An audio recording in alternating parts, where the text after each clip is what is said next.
Have you ever typed something in Excel and wondered how many characters it actually has, including spaces? Today I will show you a super easy function that gives you the exact count in just one click. In this video we shall cover the Excel length function, which is used to count characters in a cell, and yes, it also counts the spaces. Let's see how. Here I have a data. This data includes some sample entries.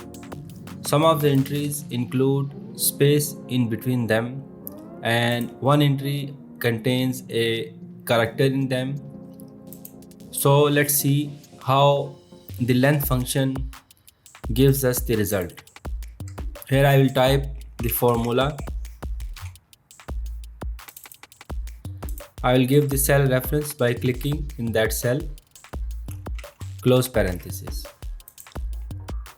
We seen that it is giving us 5. It means that this cell contains 5 characters. Now we will apply this formula to all the entries.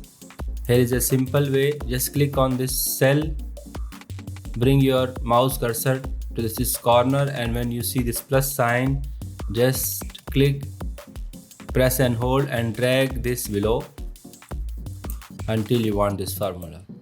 And you seen that this formula is applied on all cells and it is counting values for us. Now there is one interesting thing. Apparently if you see that this cell contains 3 characters, it should be 3, but it is giving us 5 because there are 2 spaces in between them. So that is all for the length function.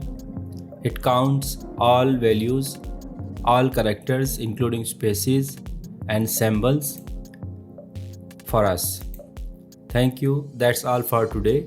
See you in the next one.